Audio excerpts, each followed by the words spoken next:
नमस्कार दोस्तों आज के वीडियो में मैंने आपके बचपन के वो रंगीन पलों को लेकर आया हूँ जिसके लिए हम दूसरों के घर में जाकर देखते थे।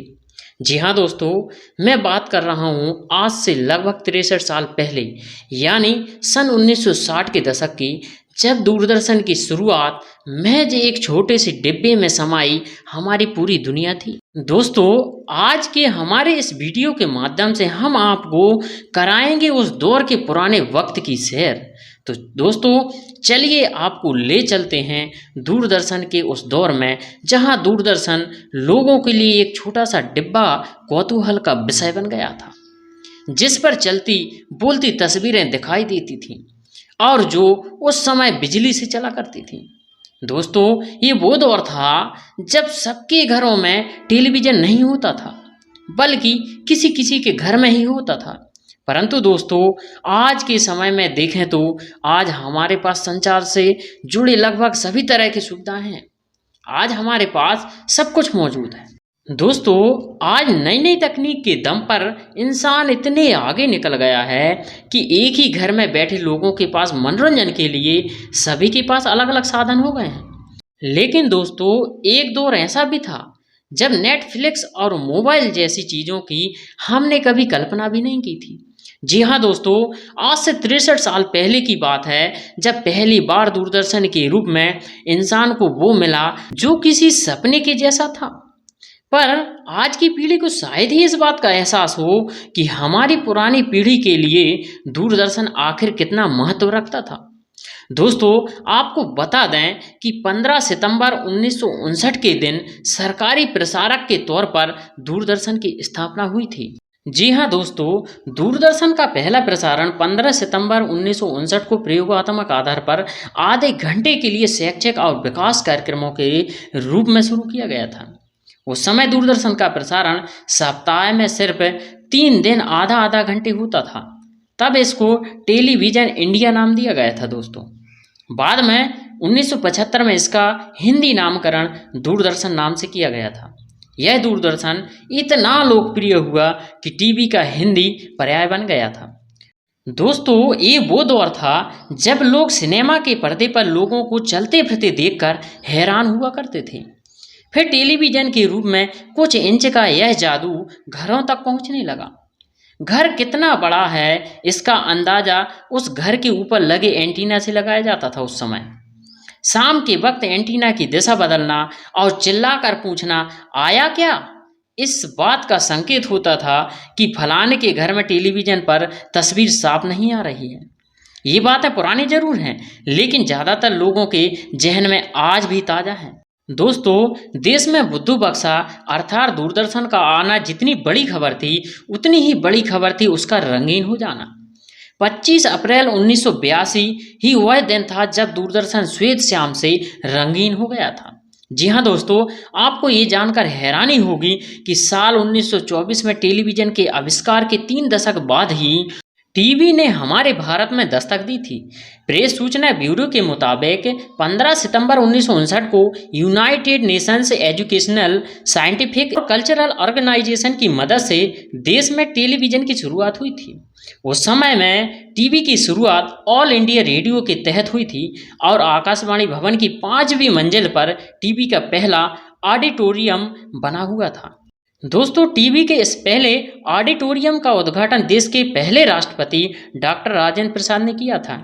दोस्तों, शुरुआती दौर में टेलीविज़न पर हफ्ते में 2 बार ही दिन में 1-1 घंटे के लिए प्रोग्राम चलाए जाते थे।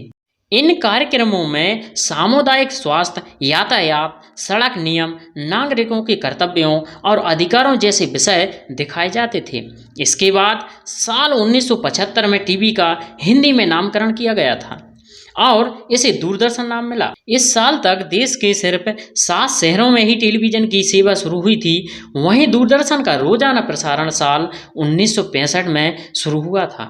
दोस्तों, शुरुआती दिनों में दिल्ली भर में 18 टेलीविज़न सेट लगे थे और एक बड़ा ट्रांसमीटर लगा था। तब दिल्ली में लोग इसको कौतूहल और आश्चर्य के साथ देखते थे।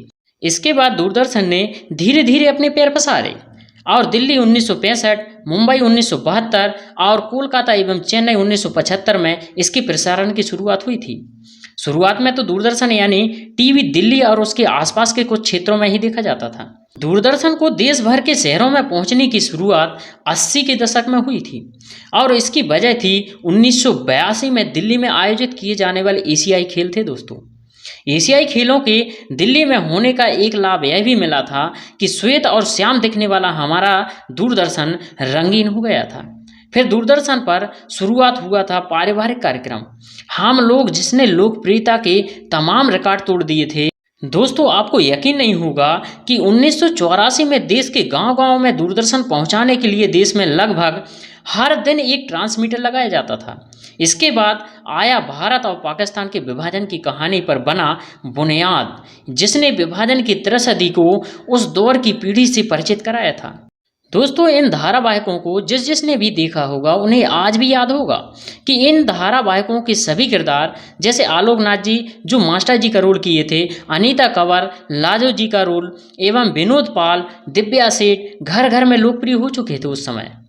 फिर तो एक के बाद एक बेहतरीन और शानदार धारावाहिकों ने दूरदर्शन को घर घर में पहचान दे दी थी। दोस्तों, दूरदर्शन पर 1980 के दशक में प्रसारित होने वाले मालगुडी डेज, ये जो है जिंदगी, रजनी, जी मैन, वाह जनाब, तमस, बुधवार और शुक्रवार को 8 बजे दिखाए जाने वाला फिल्मी गानों पर आधारित चित्रहार, भारत एक खोज, ब्योमकेश बख्शी, विक्रम बेताल, टर्निंग पॉइंट, अलिफ लैला, शाहरुख खान की फौजी, रामायण, महाभारत, देख भाई देख ने देश भर में अपना एक खास दर्शक वर्ग ही नहीं तैयार कर लिया, बल्कि गैर हिंदी भाषी राज्यों में भी इन धारावाहिकों को जबरदस्त लोकप्रियता मिली थी।